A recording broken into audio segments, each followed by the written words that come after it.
নমস্কার। চলো যাই বেড়াতে এই ইউটিউব চ্যানেলের পক্ষ থেকে আবারও সকলকে স্বাগত। আমি এই মুহূর্তে দাঁড়িয়ে আছি শ্যামবাজার 5 পয়েন্টে। আজকে আবারও একটা ছোট্ট বাইক রাইডে বেরিয়ে পড়েছি। যেহেতু আমি নর্থ কলকাতার বাসিন্দা, হাতিবাগানে থাকি, তাই নর্থের প্রতি ভালোবাসা তো একটু বেশি থাকবেই। চলুন, আমি এই মুহূর্তে শ্যামবাজার 5 পয়েন্ট থেকে এগিয়ে যাচ্ছি ওই নর্থ 24 পরগনা যাওয়ার যে রাস্তা, একই রাস্তা। থাম্বনেল আর টাইটেল দেখে নিশ্চয়ই বুঝে গেছেন কোথায় যাচ্ছি। হ্যাঁ, ঠিকই ধরেছেন, ভর্তির বিল। চলুন, অবশ্যই আমার এই রাইডের সঙ্গেই থাকবে। এবার আসছে সোদপুর থেকে আমি রাইডটা নেব। বিটি রোড সোদপুরের মোড় থেকে আমি রাইডটা নিয়েছি। এখন যাচ্ছি সোদপুর ব্রিজের দিকে। এই রাস্তা ধরে সোজা একদম নাক বরাবর চলে যাব মধ্যমগ্রাম বারাসাতের দিকে। সত্যি কথা বলতে, যাদের 2 চাকা এবং 4 চাকা আছে না, তারা একটু রাইড করতে পছন্দই করে। এই চিন্তা ভাবনা থেকেই আমি মোটো ব্লগিংটা শুরু করি।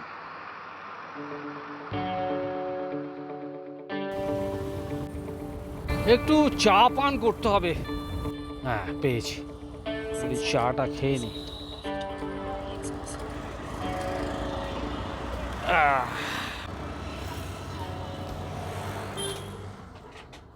দাদা, চা পাওয়া যাবে?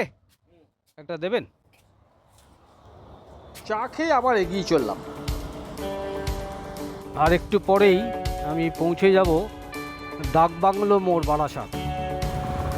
ডাকবাংলো মোড় থেকে যাব সোজা। ডান দিকে চলে গেছে বনগাঁ 54, বসিরহাট 45, কৃষ্ণনগর 89। সোজা এই কৃষ্ণনগর, ডান দিকে হচ্ছে বনগাঁ আর বসিরহাট। আমি যাব সোজা।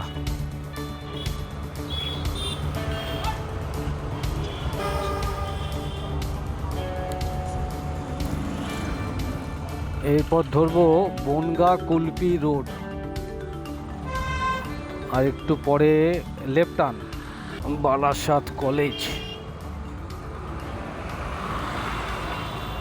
এই হচ্ছে হেলা বটতলা মোড়। এইখান থেকে আমি বাঁদিকে নিলাম। রাস্তার ধারে এরকম বড় বড় গাছ, দারুণ সুন্দর রাস্তাটা। আপনারা যারা 2 হুইলার বা 4 হুইলারে আসবেন, বা বারাসাতে অব্দি যারা ট্রেনেও আসবেন, হেলা বটতলা থেকে বনগাঁ কুলপি রোডটা ধরতে হবে। যারা ট্রেনে আসবেন তারা হেলা বটতলা থেকে অটো বা টোটো ধরবেন, নীলগঞ্জ রোড অবধি সেই টোটোটা যাবে। আবার নীলগঞ্জ রোড থেকে গ্রামের রাস্তা ধরবে, হচ্ছে ওখান থেকে আলাদা একটা টোটো আছে বা অটো আছে, একদম সোজা ভর্তির বিল অবধি সেই টোটো বা অটো যায়।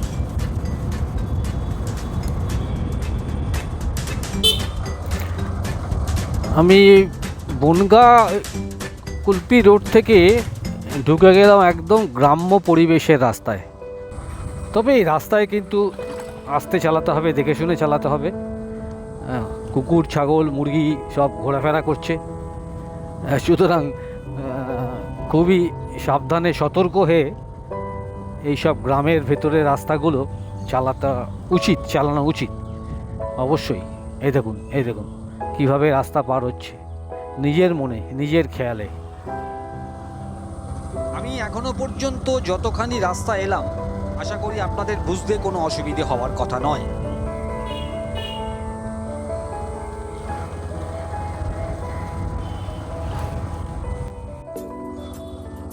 চলেছি পুরো ইট ফেলা রাস্তা দিয়ে।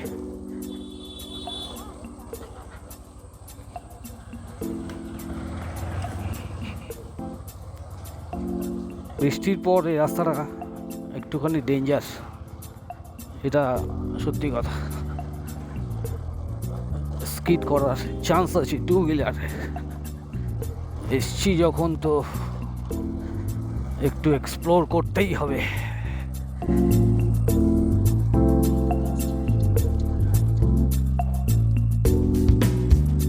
ওরে বাবা, কি জায়গা!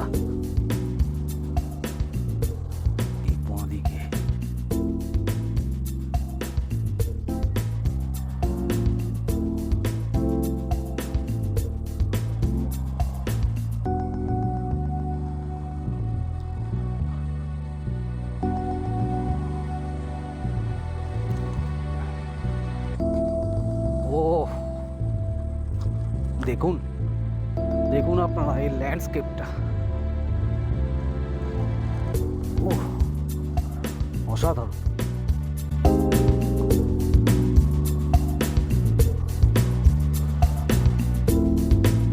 কিন্তু রাস্তা অসাধারণ,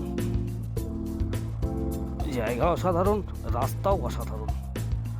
এখানে সন্ধে হওয়ার আগে আমাকে বেরিয়ে পড়তে হবে, আদারওয়াইজ ভেরি ডিফিকাল্ট গাড়ি চালানো।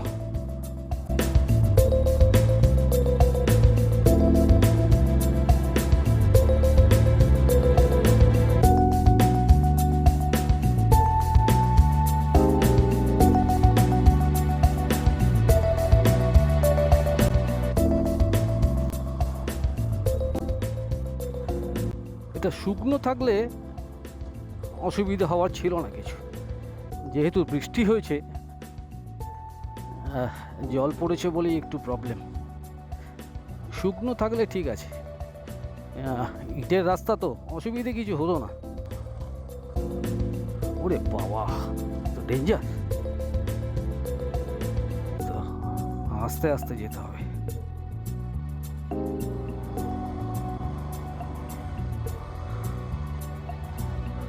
ভর্তির বিলে আসার অরিজিনাল টাইম কিন্তু বর্ষাকালই, এটা ঠিক কথাই, কিন্তু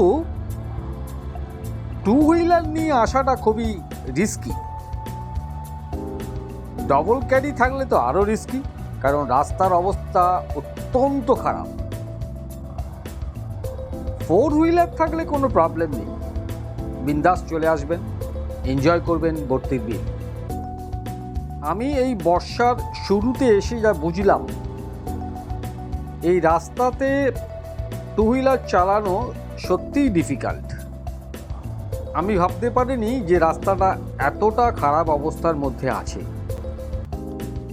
জায়গাটা সত্যিই ভালো, কিন্তু রাস্তাটা যায় এত খারাপ, দু চাকা নিয়ে আসতে গেলে একটু ভাবতে হবে আপনাদের। ওরে বাবা, বৃষ্টিটা না হলে কোনো সমস্যাই ছিল না। আমি ভর্তির বিলে ফার্স্ট টাইম এলাম, আপনারাও আসুন, অবশ্যই আসুন, ভর্তির বিল দর্শন করুন, কিন্তু অটোতে আসুন অথবা 4 চাকা নিয়ে আসুন। 2 চাকা কিন্তু একদমই বর্ষাতে নিরাপদ নয় এই ভর্তির বিলের রাস্তা। আর আমি গাড়ি নিয়ে এগোতে পারলাম না, গাড়িটাকে এখানে দাঁড় করিয়ে পায়ে হেঁটে আর খানিকটা পথ এগিয়ে গেলাম। দেখুন, গাড়িটা রেখে দিয়েছি, আর কোন পথ দিয়ে আমি এসেছি। এখানে গাড়ি চালালে আমি শিওর পড়ে যেতাম। দেখুন রাস্তাটা, দেখুন একবার, ভয়ঙ্কর।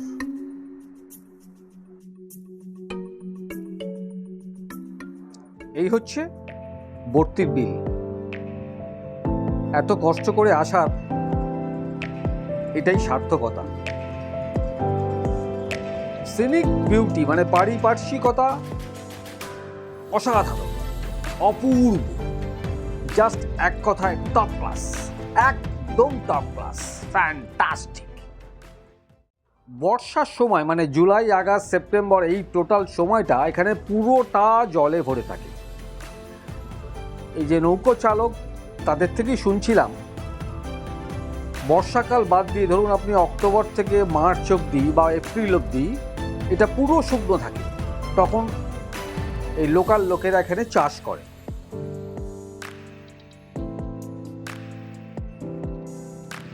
দেখুন, এগুলো সব পাটকাঠি, জলে পচানো হচ্ছে, তারপর তুলে রোদে শুকোনো হবে। এটাই হচ্ছে ভর্তির বিল। এই নৌকো করেই পর্যটকদের ঘুরিয়ে আনে 0.5 ঘন্টা 1 ঘন্টা মাঝিরা। আমার দুর্ভাগ্য, আজ আমার নৌকো করে ঘোরা হলো না, কারণ ওখানে একটা কিসের শুটিং হচ্ছিল, মানে টিভি সিরিয়াল না সিনেমা ঠিক জানি না, যার জন্য কোনো নৌকোই অ্যালাউ করা হয়নি, খালি ওদের নৌকোটা ছাড়া। তাই আর নৌকো করে ঘোরার স্বাদটা পেলাম না। ঠিক আছে, নো প্রবলেম, পরে না হয় আরেকদিন আসবো, কিছু তো বাকি রেখে যাওয়া দরকার। পরে এসে নৌকোবিহার করে আপনাদের দেখাবো। এবার বাড়ির পথে ধরলাম হচ্ছে নীলগঞ্জ রোড। নীলগঞ্জ রোড থেকে চলে এলাম কল্যাণী এক্সপ্রেসওয়ে। রাতের বেলা কল্যাণী এক্সপ্রেসওয়ে দেখুন কি অসাধারণ। কল্যাণী এক্সপ্রেসওয়ে আবার সেই সোদপুর থেকে রাইডটা। এই ছোট্ট বাইক রাইডটা আজকের মতো শেষ করলাম। টাটা, সকলে ভালো থাকবেন, সুস্থ থাকবেন, আনন্দে থাকবেন আর ঘুরে বেড়াবেন।